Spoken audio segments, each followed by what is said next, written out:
This is Hog Farmer Chris from the Hog Farmers Charitable Foundation. And before you start listening to Red Zone in the Lab, check out our Amazon Smile, a simple way to support the Hog Farmers Charitable Foundation every time you shop, and it's no cost to you.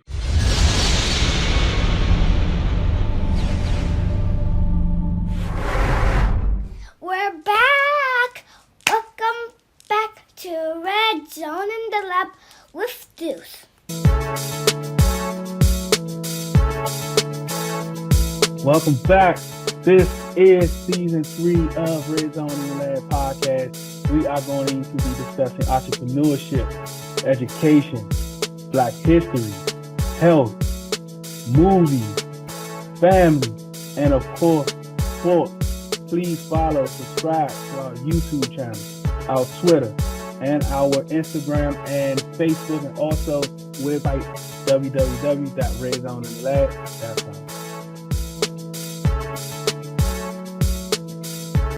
Welcome back. This is Red Zone in the Lab podcast. I am Dion Deuce Blackley, and entering the lab today, making a second guest appearance on Red Zone in the Lab is Matthew Paris. How you doing today, buddy? Hey, I'm doing well. Thanks for having me again. Yeah, it's a pleasure. Before we get into football, how was your summer? I know you guys have like a little break around July time, and that we just be itching for the season to start back up. But how was your summer, buddy? Yeah. Good. It didn't feel like much of a break, honestly, with all the Snyder stuff that happened. But it was pretty good. I got a chance to go back to Chicago. That's where I'm from. Yeah, spent a little bit of time with my family, and it was good. It was a good time. Refreshed. Cool. I was in Chicago last week for the first time. Oh, really? How'd you like it? Yeah, it was nice. I got me the famous Chicago hot dog. I ate it right in the little corner market store or whatever it was. I said, "Nah, honey, we gonna eat this right here while it's nice and hot." And had a deep dish. I only was able to do 2 slices, and I couldn't do no more. Right. Yeah, that's what I tap out too. Yeah, it was good. I was able to get over to the United Center and take a picture with the statue. I didn't know they moved it outside. Inside. So I literally walked around the stadium looking for it on the outside. Around the arena, and then come to figure out all these people was walking in this door. I said, "Oh, okay, we supposed to go through here." So I got a little exercise. Let's get into some some off-field stuff. The sports wagering license. Can you give us some details into where we are with that? Yeah, so Sportsbook is coming to FedEx Field. We've kind of seen around various teams like the Washington Capitals and the Wizards, downtown DC. They have a sportsbook. I believe it's MGM. I believe it's MGM or Caesar. Yeah, and so it looks like Washington hasn't announced their sponsor yet, but from reporting out there, it looks like it's going to be Fanatics, which if you follow the 76ers at all, one of their owners stepped down from being the owner to kind of go into sports wagering. So, this is something that they've been working on for a while. It's gone through various approval processes, and they just got the final approval today. So that should be ready come the fall. I'm not sure if it'll be there for week 1 yet, but that's something that fans will be able to do at the stadium sooner rather than later. Do you have any insights on where it's going to go? Maybe where the old team store was, maybe? Yeah, I'm not sure. They are I know they're redoing the team store now. I don't know if they're putting the team store in a different part of the stadium or, keeping it there. But I know that, we talked to Jason Wright during last week's preseason game, and he mentioned that the fan store was being redone. So, we'll have to see where it is. But I think they also have the space, right? Hooters had closed a bit ago, so maybe they put it there as well. I'm not sure where they'll put it, but they have their options. Yeah, cool. All right, let's get into some football. What are some initial thoughts on the first preseason game? Yeah, it was really a first chance for us to watch kind of how Washington is coming along. You have Carson Wentz. The offense, I thought, looked pretty okay. The thing that stood out to me was really about Carson Wentz's accuracy, which is kind of funny because, we've seen how camp has played out, and he's been a bit erratic at times, but he was really decisive at the games, really just took a lot of short throws, but he kept moving the ball along. The problems in the offense really weren't Wentz related. It was Antonio Gibson fumbling. It was, a drive going 3 and out. But they did come back and string together that third drive. And so I thought the offense looked pretty good, all things considered. It was the defense that was a little bit more alarming, especially on third down. That was such a problem for them last year.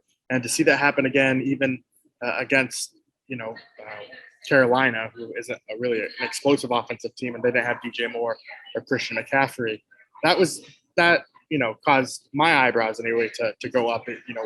I thought that trend, I thought third down was going to be improved this year just because of, most teams improve over year to year with that. So who knows? But I'm interested to see how the defense does against Kansas City on Saturday.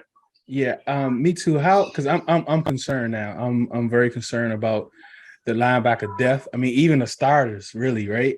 And also the secondary depth, because everyone played except for St. Juice as far as the starters. And as a slot corner, I guess you can say he's a starter, but he didn't play.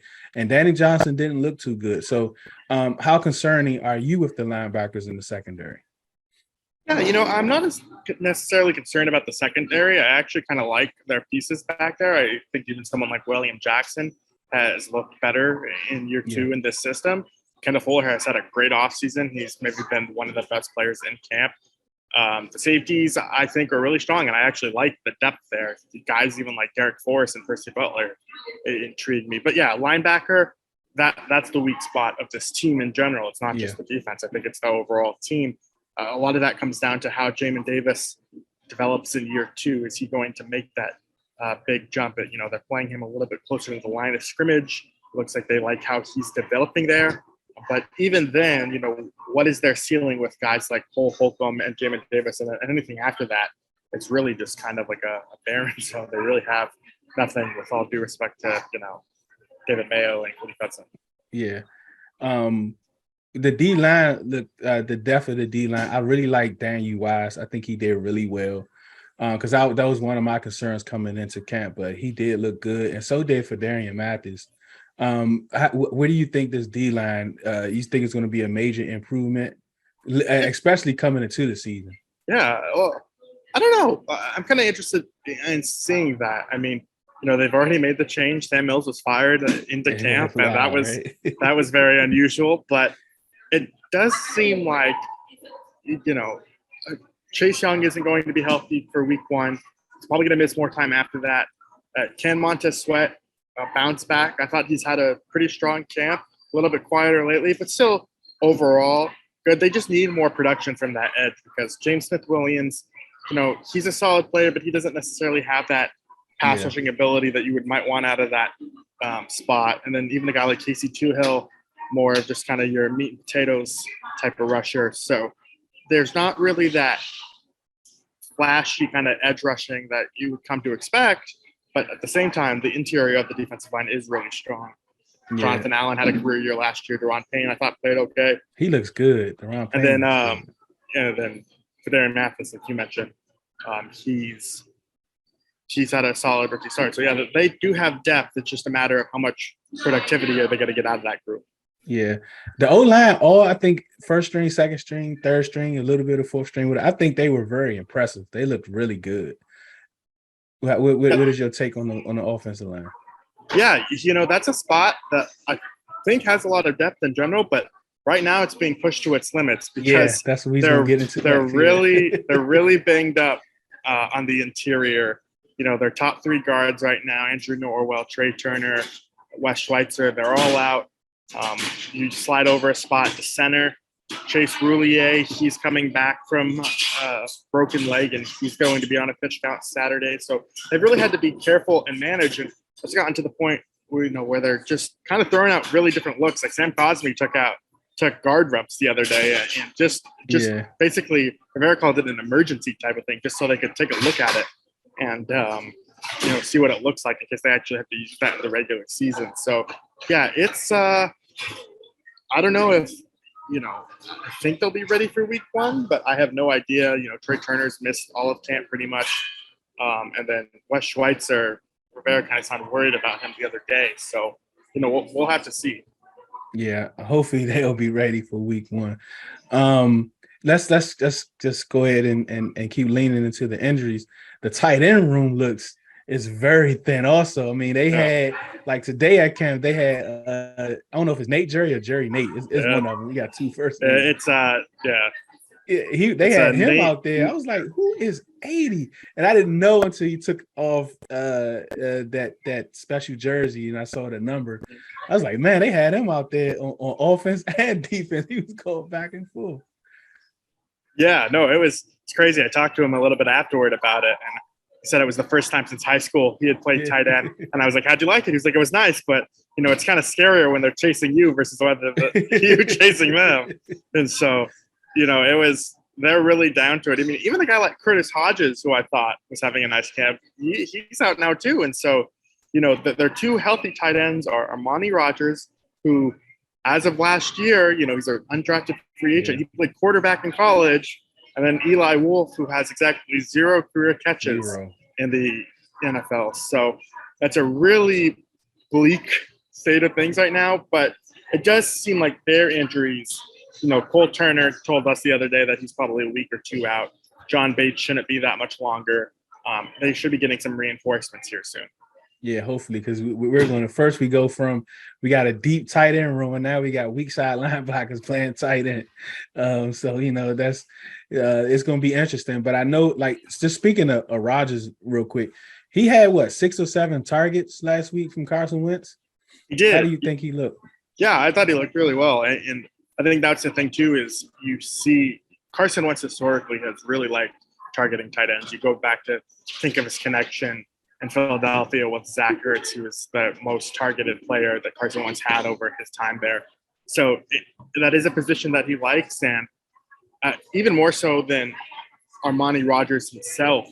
I think you talk about tight ends being used in this offense, and Logan Thomas is healthy.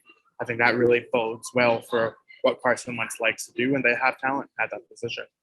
Cool. Yeah, I can't wait to see Carson a little longer. We'll get into that. But first cuts. Any surprises from first cuts? Yeah, I was gonna write a story on Sammis Reyes and Jarrett Patterson, how they faced an uphill climb about like making the 53 man, and then Sammis Reyes got a place on IR. So maybe I'll still write that story on Jarrett Patterson at some point. But it's kind of a shame. Sammis Reyes is a really good dude. He was the great feel-good story of camp last year. And it was a little bit surprising because Rivera said the other day that he just had a slight hamstring pull. Right. It looks like they're maybe trying to stash him, but we'll have to see whether they have this option to kind of reach an injury settlement with him in the next week or so. And so I'm kind of interested to see what happens there. But besides that, I think the other major standout was Troy Apke finally getting waived, and he was. I had nothing against him, but it definitely seemed like among fans he was one of the guys that was quite disliked. But he couldn't have been a nicer person. So yeah, he was a good guy. He was a good dude, but people did not like him for it. It was just notable that they moved on because he was actually an important part of their special teams. But I think the thing that hurt him this year was that he suffered an injury early in camp and had missed most of it. And so by having all that time out, they kind of that allowed them to see others. And as a result, he's no longer on the team. Red Zone in the lab. Be right back. There's a lot of bad stigma about shopping for a used car. Well, come visit us at iCargo Motors. We'll take care of you. We'll ensure that your experience is not only seamless and efficient, but also satisfying. Because at iCargo Motors, we believe that the best form of currency is integrity. Welcome back to Red Zone in the lab with Deuce. Yeah. The thing about Troy Apke is, when we was riddled with COVID and injuries, they brought in people off the streets just so they wouldn't play him.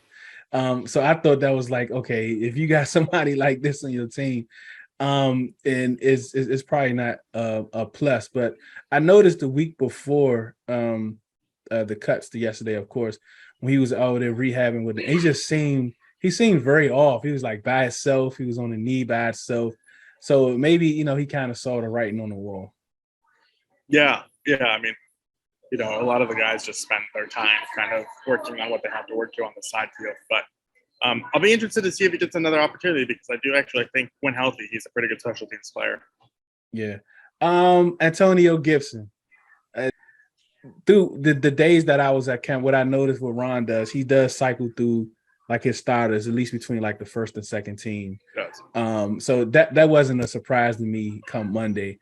But the punt team was a major surprise for me. And now we've heard that he's on kick returns and punt returns, and I kind of like the idea. Where are you with Antonio Gibson and his future with the team? Yeah, Ron Rivera kind of had a weird explanation about this today. He said that basically it becomes a new story because he's doing it in camp versus the regular season. That in the regular season, it's a lot more normal to cycle starters playing with special teams in case of an emergency. But we as the media don't get to watch that because in the regular season, they close the practice to reporters after, 15, 30 minutes. There's like a session, a part of practice that we're not allowed to see, most of it actually. And so now that we're seeing it in camp, it's a little bit jarring, but I don't necessarily know if I buy that explanation, because it does feel like there is a shift that is happening. After the fumbles, he hasn't really been overly complimentary about Gibson. Again, I think this is to send him a message that if you're going to keep dropping the ball, we're going to, shift your role. And I know you mentioned that they do rotate in teams. That is true. But at the same time, it does feel like Brian Robinson has gotten more work with the ones than earlier in camp. There has been a shift there, I think. And you do see Antonio Gibson working more with the third team. So, right now I would guess Antonio Gibson is still the lead back, but it's much closer than what I think you would say at the start of camp, where it seemed like Gibson really had that job locked down. And they're going to make Gibson earn it if he is going to be the back from week one. Yeah. My thing with Gibson is first of all, he has to keep the ball off the ground. And it seems like his issues is going down to the ground, not securing it all the way through. It's a lot of late punch outs, like right before he's down. He has to secure the ball. Another thing why I think is his lack of home runs, right? If he had more home runs during the season, I don't know if this would be such a big deal. But other than that screen he took to the house, there hasn't been a lot of big home run plays. And his vision, I think he left a whole lot on the field last year if you go back and watch the tape, and those could have been those big hitters. Do you think if he had more big hitters, more home run type plays, that this would be as big of an issue as it is? Yes and no. I think, to be fair to Gibson, he was dealing with injuries last year. He was playing through a shin fracture for most of the season.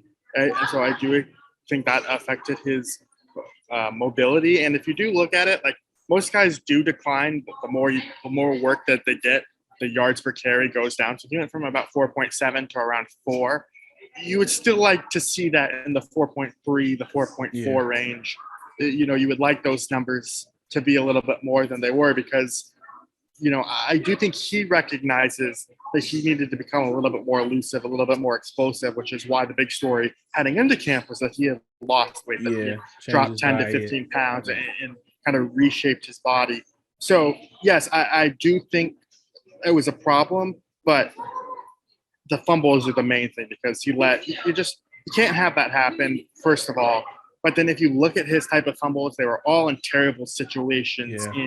In 3 of the 4 lost fumbles were inside Washington's territory. And then the 4th one was right as Washington was about to score. So, it was, they stood by him last year, but now they don't have a reason to stand by him as much because they have Brian Robinson waiting in the wing. So I do think it's a real issue that he'll have to work through. Yeah. Scott Turner is going to be on the field this year, thanks to your article. Give us a little bit of some of the details from your article, and why did he make the switch to come on the field this year? Yeah, I think Carson Wentz has a lot to do with it. Not necessarily Carson Wentz went up to Scott Turner and be like, I wanted you to be on the field. It was just more so, this is an idea. This is what Scott Turner said.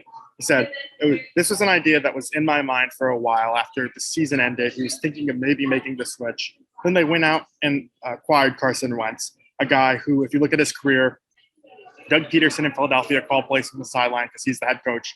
Frank Reich in Indianapolis called plays from the sideline because he's the head coach. And so, working with Carson Wentz in practice, I think kind of further solidified that, all right, it's time to make this change. I want to go down to the sideline because, there's this direct feedback that on the field that you can get versus, you'd have to put on the headset and talk to a quarterback if he doesn't have his helmet on because they have the mic in there. Or if you wanted to relay a message, he'd have to call on the sideline, and Ken Zampese would then relay that message to the quarterbacks. So this just saves a lot of time involved, and I think it's also just to establish that chemistry with Wentz because it is a new system, and that's, you want to try and have some familiarity there for Wentz to help smooth that transition. So I think that's part of the process. Yeah. Last two questions before I let you get out of here, Matt. Any camp surprises on offense and defense? Any players kind of stand out to you?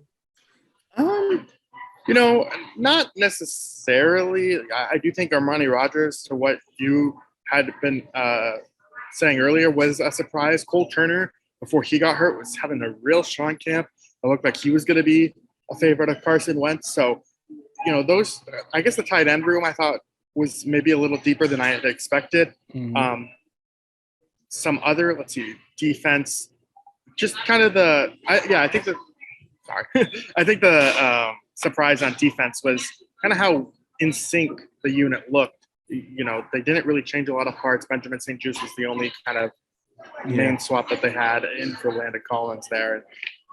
They had been having a pretty strong camp and looked on the same page. Now, I think maybe I jumped the gun a little bit after that for the first preseason game. I saw it in action. Maybe they have a little bit longer to go, but those are the things that I think kind of are stand out more or less. Yeah, cool.